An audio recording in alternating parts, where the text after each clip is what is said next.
Hi everyone, today we are going to start our chapter electrochemistry. So firstly we will define what is electrochemistry. This is the branch of chemistry which deals with the relationship between electrical energy and chemical changes taking place in between redox reactions. So अब सबसे पहले जो बात करते हैं what are redox reactions, जिनके अंदर oxidation और रिडक्शन साइमल्टेनियसली होता है। जिनके अंदर ऑक्सीडेशन एंड रिडक्शन साइमल्टेनियसली होते हैं उनको हम रिडॉक्स रिएक्शंस कहते हैं। जो भी केमिकल चेंजेस होते हैं इलेक्ट्रिसिटी की वजह से उनको हम बोलते हैं इलेक्ट्रोकेमिकल चेंजेस। तो मेनली जो इलेक्ट्रोकेमिस्ट्री के अंदर यहाँ पे हम 3 एस्पेक्ट्स को डिस्कस करते हैं। सबसे पहले इलेक्ट्रोलिसिस, सेकेंड है इलेक्ट्रोलिटिक कंडक्शन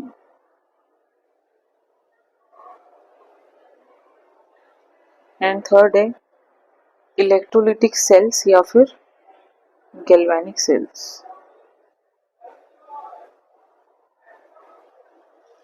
अब इसमें सबसे पहले हम स्टार्ट करेंगे इलेक्ट्रोलिसिस से। देखो इलेक्ट्रोलिसिस क्या होता है? This is the process of decomposition of an electrolyte by passage of electricity. देखो जैसे कोई भी इलेक्ट्रोलाइट है, for example NaCl, if on passing electricity ये डिकम्पोज हो जाता है तो इस प्रोसेस को हम बोलते हैं इलेक्ट्रोलिसिस। ठीक है। अब ये जो इलेक्ट्रोलाइट है वो दो तरीके से हो सकता है, वो मोल्टन स्टेट में भी हो सकता है और एक्वस सॉल्यूशन भी हो सकता है। यहाँ पे जो इलेक्ट्रोलाइट है ये एक्वस स्टेट के अंदर भी हो सकता है और मोल्टन स्टेट के अंदर भी हो सकता है। ठीक है। Molten state means fused state. अब इसको हम डायग्राम से डिस्कस करते हैं। अगर तो कोई एक कंपार्टमेंट हम कंसीडर करते हैं और इसके अंदर हम 2 रोड्स लेते हैं जिसमें से एक एनोड होगा। यूजुअली जो लेफ्ट हैंड साइड पे होता है वो एनोड होता है और जो राइट हैंड साइड पे होता है वो कैथोड होता है। देन हम इसको बैटरी के सोर्स से कनेक्ट करते हैं। इलेक्ट्रिसिटी पास करने से ये जो इलेक्ट्रोलाइट है जिसके अंदर दोनों रोड्स डिप्ट हैं ये ब्रेक हो जाता है। और ये ब्रेक किस तरीके से होता है? कोई भी जो इलेक्ट्रोलाइट होगा वो 2 चीजों में ब्रेक होगा, कैटायंस और एनायंस। तो जितने भी कैटायंस होंगे वो कैथोड की तरफ मूव करेंगे और जितने भी एनायंस होंगे वो एनोड की तरफ मूव करेंगे। दैट इज वाई जो एनोड जो होता है ये नेगेटिवली चार्ज्ड इलेक्ट्रोड होता है और जो कैथोड जो होता है ये पॉजिटिवली चार्ज्ड इलेक्ट्रोड होता है। ठीक है। अब जैसे ही हम इलेक्ट्रिसिटी पास करते हैं तो ये जो नेगेटिवली चार्ज्ड इलेक्ट्रोड है इसको हम पॉजिटिव एंड से कनेक्ट करते हैं बैटरी के, और जो पॉजिटिवली चार्ज्ड इलेक्ट्रोड है दैट इज कैथोड उसको हम नेगेटिव एंड से कनेक्ट करते हैं बैटरी के। तो अब इस तरीके से जो एनोड पे क्या होगा, जो नेगेटिवली चार्ज्ड इलेक्ट्रॉन्स हैं ये गैदर हो जाते हैं यहाँ पे और एनोड पे होगा ऑक्सीडेशन। एनोड पे क्या होगा? ऑक्सीडेशन। और जो कैथोड पे क्या होगा? कैथोड पे होगा रिडक्शन। जो पॉजिटिवली चार्ज आयन है वो इलेक्ट्रॉन्स गेन करेंगे। ठीक है। और ये जो चेंजेस होते हैं इनको हम बोलते हैं प्राइमरी चेंजेस। एक्वस स्टेट के अंदर क्या होता है, जो H पॉजिटिव और OH नेगेटिव आयंस हैं वो भी सिग्निफिकेंट अमाउंट में प्रेजेंट होते हैं। तो इससे हमारे पास कंपटीशन आ जाता है इन कैटायंस एंड एनायंस। जो मोल्टन स्टेट में होते हैं उनके कैटायंस में और जो वाटर है उसके कैटायंस में, कि कौन सा एक्चुअल में कैथोड की तरफ मूव करेगा और कौन सा एनोड की तरफ मूव करेगा। एक्चुअल में कौन सा डिस्चार्ज होता है ये डिपेंड करता है इनकी डिस्चार्ज पोटेंशियल पे। Depends on discharge potential. और जितना ज़्यादा डिस्चार्ज पोटेंशियल की वैल्यू लो होगी वो प्रेफरेंस में डिस्चार्ज होगा। सो lower discharge potential will be discharge in preference. ठीक है, अब इसके अंदर हम एक थोड़ा बहुत इसके मटेरियल पे भी डिपेंड करता है इलेक्ट्रोड के कि कौन सा डिस्चार्ज होगा। अब इसमें कुछ एक केसेस हम स्टडी करेंगे जो इलेक्ट्रोलिसिस के मैकेनिज्म के हैं।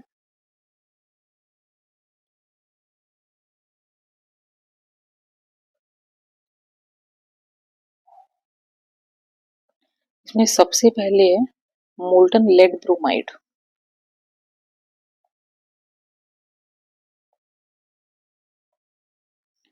देखिए लेड ब्रोमाइड होता है PbBr2। अब इसमें जो हमारे पास कैटाइंस हैं वो है Pb2 पॉजिटिव और जो एनाइंस है वो है Br नेगेटिव। जैसे हम इसको इलेक्ट्रोलाइज करेंगे तो इसके अंदर जो कैटाइंस हैं वो कैथोड की तरफ मूव करेंगे और जो एनाइंस हैं वो एनोड की तरफ मूव करेंगे। अब हमें पता है कि एनोड के ऊपर होता है ऑक्सीडेशन एंड कैथोड पे होता है रिडक्शन। सो यहाँ पे कैथोड पे जो Pb2 पॉजिटिव मूव कर रहे हैं इनका रिडक्शन होगा और ये कन्वर्ट हो जाएंगे लेड के अंदर। और एनोड पे जो Br नेगेटिव मूव कर रहे हैं इनका ऑक्सीडेशन होगा और ये Br2 के अंदर कन्वर्ट हो जाएंगे।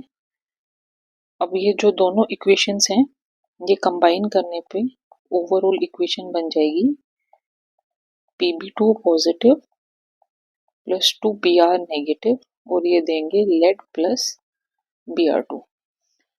सो यहाँ से अब हम ये कह सकते हैं कि कैथोड के ऊपर लेड डिपॉजिट होगा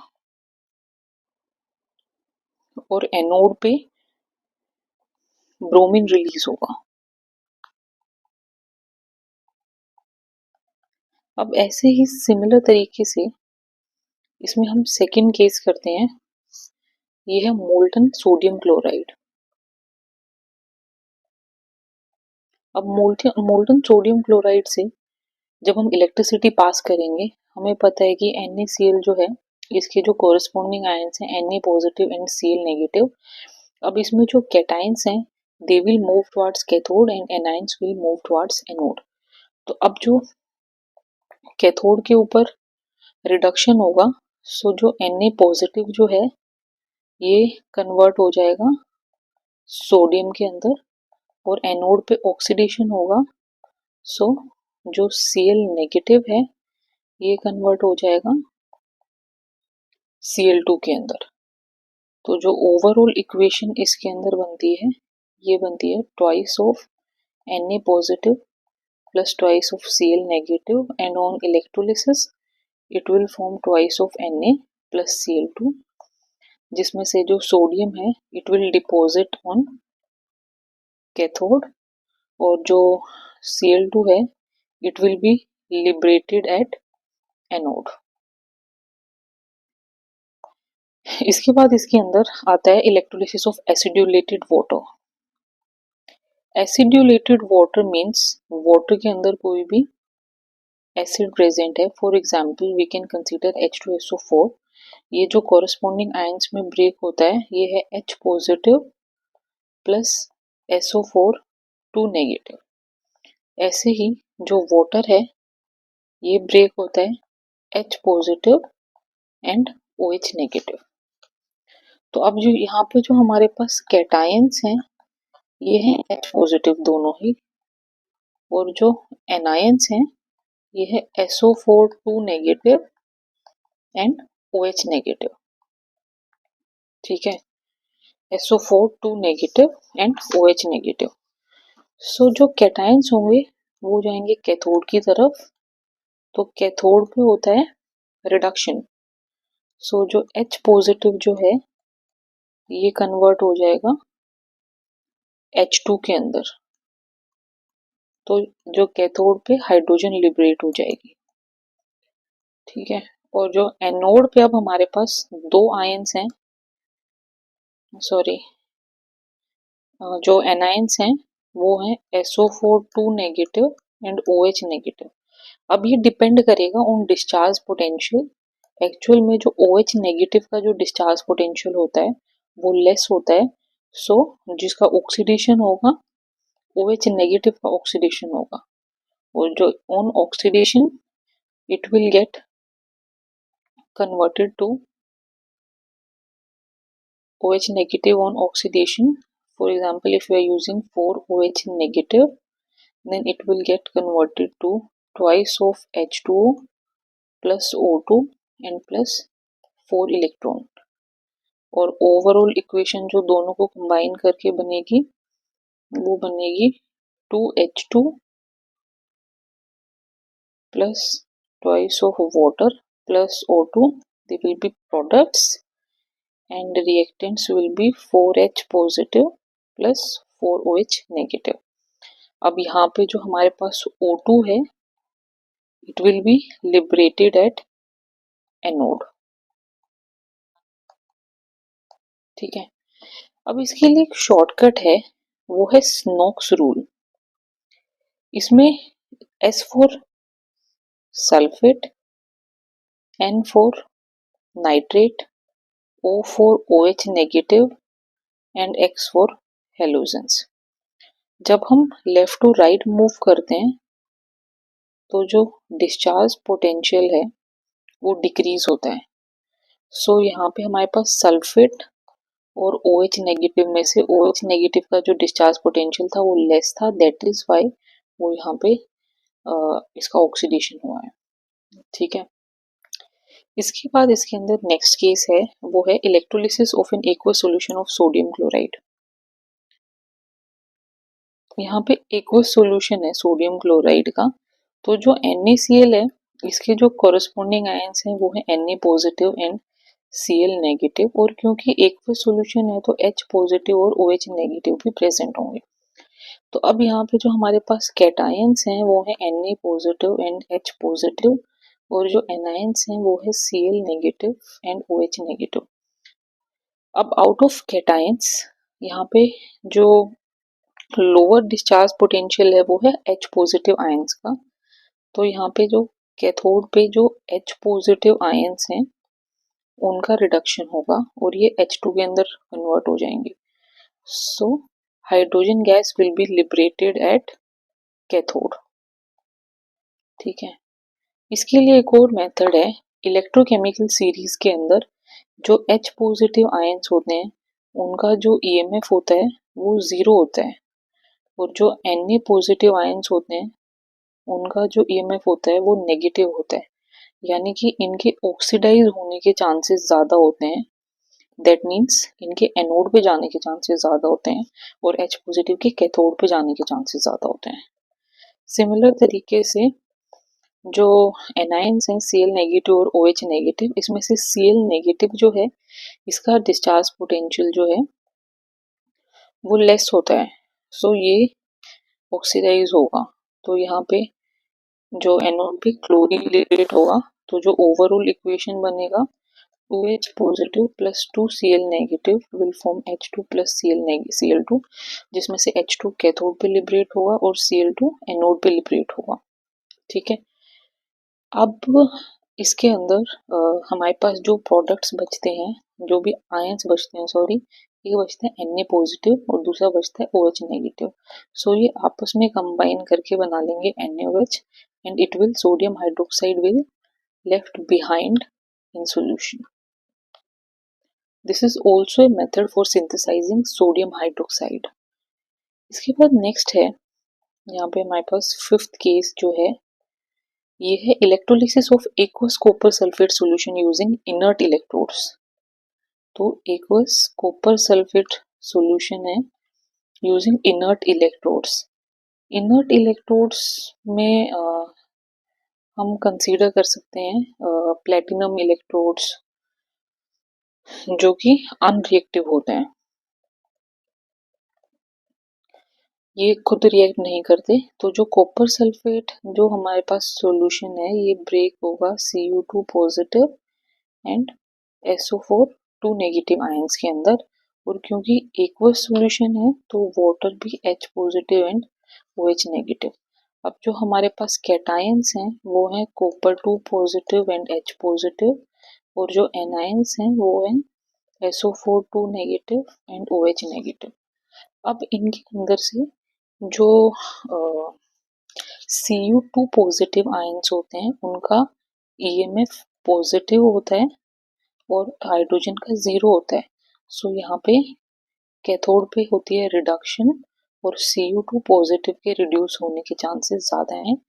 और इसके अंदर से जो OH नेगेटिव आयंस हैं इनका जो डिस्चार्ज पोटेंशियल होता है वो लो होता है, सो इनके एनोड पे जाने के चांसेस ज़्यादा हैं। सो कैथोड के ऊपर जो रिएक्शन होगा वो होगा Cu2 पॉजिटिव का रिडक्शन, जिसमें ये कॉपर में कन्वर्ट हो जाएगा, और एनोड पे जो ऑक्सीडेशन होगा वो होगा OH नेगेटिव का ऑक्सीडेशन। ठीक है, और OH नेगेटिव का ऑक्सीडेशन होगा तो ये O2 लिबरेट होगा यहाँ पे प्लस O2। ठीक है, सो कैथोड पे कॉपर डिपॉजिट हो रहा है और एनोड पे ऑक्सीजन लिबरेट हो रहा है। अब बात आती है इसमें नेक्स्ट केस जो है, ये तो था copper sulphate solution using inert electrodes. अगर यहीं पे हम जो एक्वस कॉपर सल्फेट सॉल्यूशन ले रहे हैं यूजिंग कॉपर इलेक्ट्रोड्स, अब इसके केस में क्या होता है, वही सेम तरीके से कॉपर सल्फेट जो है वो Cu2 पॉजिटिव और SO4 2 नेगेटिव आयंस में ब्रेक हो रहा है, और जो क्योंकि एक्वस है तो वाटर भी होगा और ये H पॉजिटिव और OH नेगेटिव आयंस में ब्रेक होगा। तो जब हम इलेक्ट्रिसिटी पास करते हैं तो सिमिलर तरीके से दो हमारे पास कैटायंस कैथोड की तरफ मूव करेंगे और दो एनायंस हैं वो एनोड की तरफ मूव करेंगे। बट क्योंकि हम कॉपर इलेक्ट्रोड्स चूज कर रहे हैं तो इसके केस में क्या होगा, जिसका जो डिस्चार्ज पोटेंशियल है जैसे कैथोड पे तो Cu2 पॉजिटिव ही है तो कॉपर ही डिपॉजिट हो जाएगा। ठीक है, ये प्राइमरी चेंज है। अब एनोड पे हमारे पास थोड़ा सा डिफरेंट प्रोडक्ट फॉर्म होगा। यहाँ पे एनोड पे कोई भी आयन लिबरेट नहीं होगा क्योंकि जो एनोड है वो उसकी खुद की ऑक्सीडेशन हो जाती है। एनोड इटसेल्फ लूजेस इलेक्ट्रॉन, क्योंकि कॉपर इलेक्ट्रोड्स ही हैं तो इसके केस में क्या होगा, जो कॉपर ही हमारे पास खुद ऑक्सीडाइज हो जाएगा Cu2 पॉजिटिव और दो इलेक्ट्रॉन यहाँ पे लॉस हो जाएंगे। तो यहाँ पे जो एनोड खुद इलेक्ट्रॉन लूज कर रहा है, अगर हम उसी मेटल की इलेक्ट्रोड यूज कर रहे हैं, ये मेथड इलेक्ट्रोप्लेटिंग मेथड बोलते हैं इसको हम, और ये प्योरिफिकेशन के लिए भी यूज किया जाता है फॉर कॉपर इलेक्ट्रोड्स। इसके केस में क्या होता है, जो इम्प्योर रोड जो होती है उसको हम एनोड बनाते हैं। ठीक है, जैसे फॉर एग्जांपल ये हमारे पास कोई भी कंटेनर है, इसके केस में जो ये इम्प्योर जो रोड है हमारे पास इसको हम एनोड बनाएंगे, और ये हमारे पास जो भी जैसे हम इलेक्ट्रोलिसिस करते हैं इसको बैटरी से कनेक्ट कर दिया तो जो भी इम्प्योरिटीज हैं ये खुद रोड की ऑक्सीडेशन हो जाएगी, एंड ऑन ऑक्सीडेशन जो Cu2 पॉजिटिव आयंस जो हैं वो सॉल्यूशन में चले जाएंगे, और जो जितनी भी इम्प्योरिटीज हैं वो इस रोड के नीचे कलेक्ट हो जाएंगे और इसको हम बोलते हैं एनोड मड। ठीक है, और अब कॉपर के ऊपर क्या होता है, रिडक्शन होगा, और सॉरी कैथोड के ऊपर रिडक्शन होगा। ये हमारे पास कैथोड है और ये एनोड है, तो जो भी मेटल जो है वो यहाँ डिपॉजिट हो जाएगा और इसको हम बोलेंगे प्योर मेटल। सो जो प्योर मेटल है वो कैथोड पे डिपॉजिट हो जाएगा और इम्प्योर मेटल को हम एनोड बनाते हैं। तो इस तरीके से हम कॉपर जो रोड्स हैं उनको प्योरीफाई करते हैं और इस मेथड को बोलते हैं इलेक्ट्रोप्लेटिंग। ठीक है, इसके बाद हमारे पास नेक्स्ट टॉपिक है and it is Faraday's laws, quantitative aspects of electrolysis, Faraday's laws.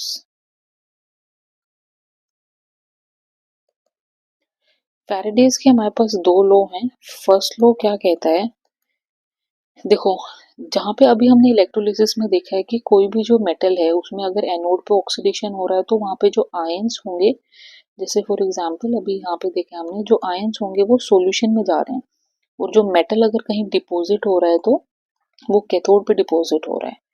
तो ऐसे केसेस में जो भी अमाउंट जो डिपॉजिट हुआ है उसको हम W से डिनोट कर रहे हैं, that W is the weight of amount, sorry weight of substance deposited.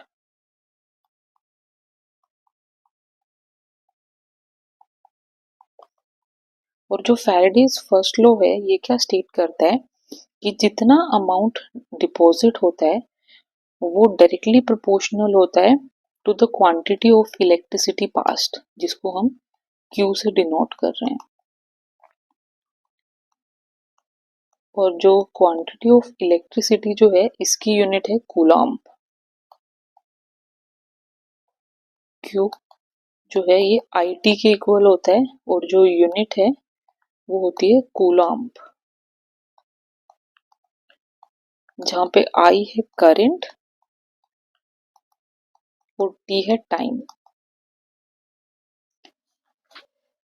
ठीक है, तो अब यहाँ से जब हम प्रोपोर्शनैलिटी कांस्टेंट जब रिमूव करते हैं तो जो W है it becomes equal to Z into Q, या फिर W will becomes equal to ZIT, जहाँ पे जो Z जो है ये है इलेक्ट्रोकेमिकल इक्विवेलेंस।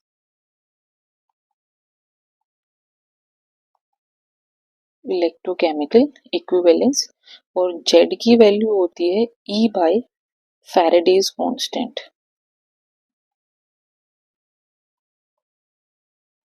और फैराडेज कांस्टेंट की वैल्यू होती है 96,500 कूलम।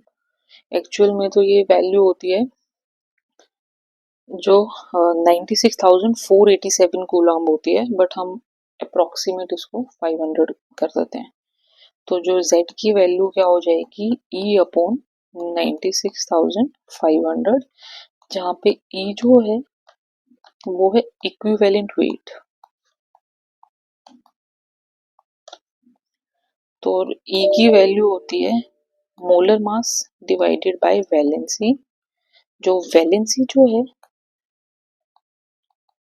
जो वैलेंसी है वो एसिडिटी या फिर बेसिसिटी होता है, एक्चुअल में नंबर ऑफ इलेक्ट्रॉन्स इन्वॉल्व होता है।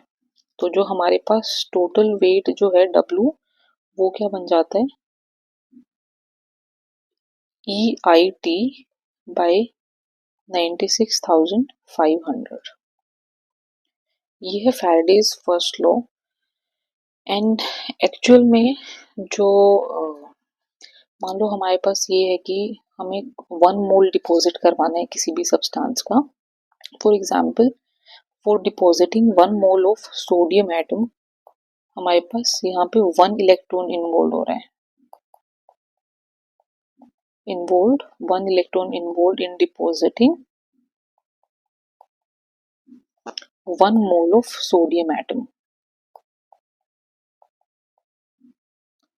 ठीक है, अब सिमिलर तरीके से अगर हमें जो कॉपर है, कॉपर का 1 मोल डिपॉजिट करवाना है तो यहाँ पे 2 इलेक्ट्रॉन्स इन्वॉल्व हो रहे हैं।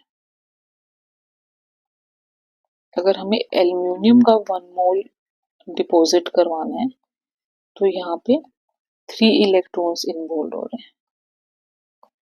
ठीक है, तो 1 मोल का जो चार्ज होता है, चार्ज कैरिड बाय 1 मोल कितना होगा, उसको हम एवोगैड्रो नंबर से मल्टीप्लाई कर देते हैं by charge carried by 1 electron. और जो 1 इलेक्ट्रॉन का जो चार्ज होता है वो होता है 1.6 इंटू 10⁻⁻19 कूलम। और जो एवोगैड्रो नंबर होता है ये होता है 6.022 इंटू 10⁻23, जहाँ पे जो एन नोट है ये है एवोगैड्रो नंबर। ठीक है, और ये वैल्यू सॉल्व करने पे अप्रोक्सीमेटली फैराडेज कांस्टेंट की इक्वल आती है 96,500 कूलम। ठीक है, अब ये तो अगर मान लो ये पूछा जाए कि भाई कितना चार्ज इन्वॉल्व होगा, तो 1 मोल सोडियम को डिपॉजिट करने में यहाँ पे 1 फैराडे इन्वॉल्व हो रहा है, 1 मोल कॉपर को डिपॉजिट करने में 2 फैराडेज इन्वॉल्व हो रहा है, और 1 मोल एल्यूमिनियम को डिपॉजिट करने के लिए जो 3 फैराडेज जो चार्ज है वो इन्वॉल्व हो रहा है। ठीक है, अब इसके बाद है फैराडेज सेकंड लॉ।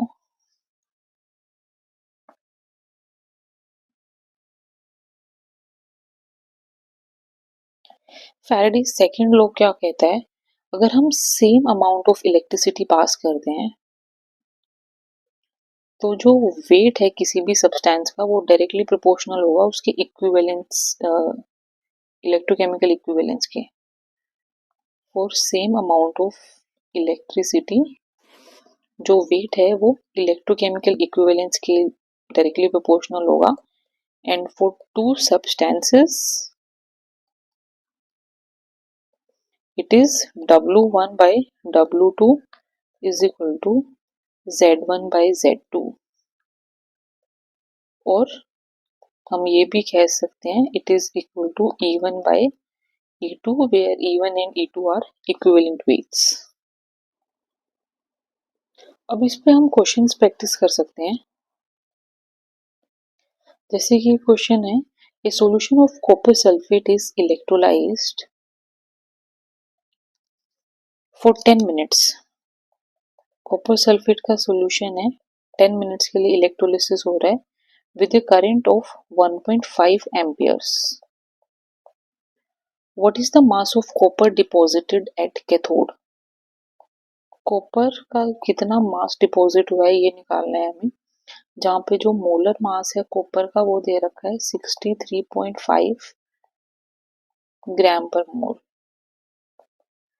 तो सबसे पहले हमें पता है कि जो amount of substance deposited it is equal to ZIT, जहाँ पे Z जो होता है ये होता है electrochemical equivalence E by 96,500 into I into T, और इसको हम मोलर मास के टर्म्स में अगर लिखते हैं तो N वैलेंसी फैक्टर आ जाएगा यहाँ पे, और N होता है नंबर ऑफ इलेक्ट्रॉन्स इन्वॉल्व।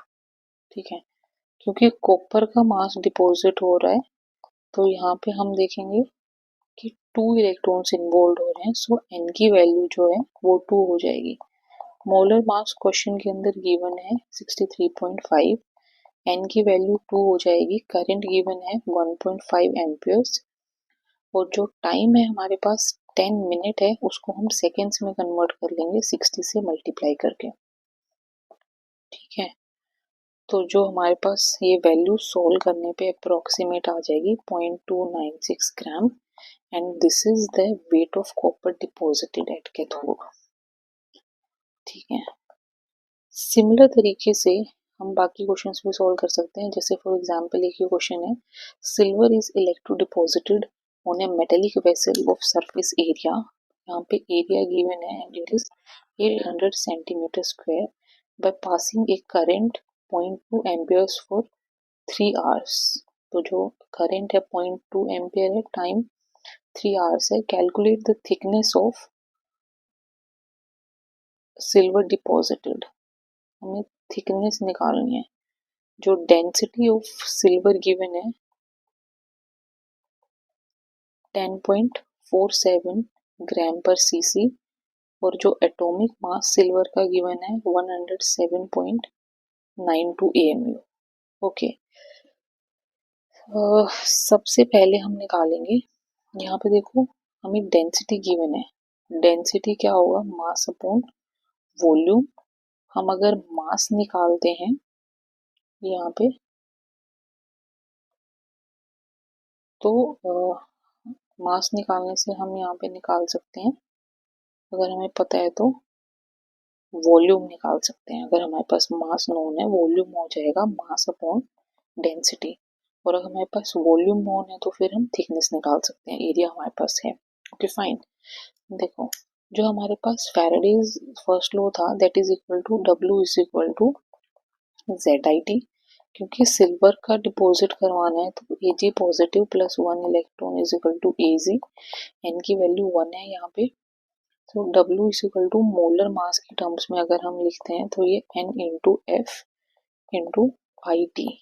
तो जो मोलर मास है वो है 107.92, n की वैल्यू 1, फैराडेज कांस्टेंट से मल्टीप्लाई कर दो, और जो करंट है हमारे पास वो है 0.2 एम्पियर्स।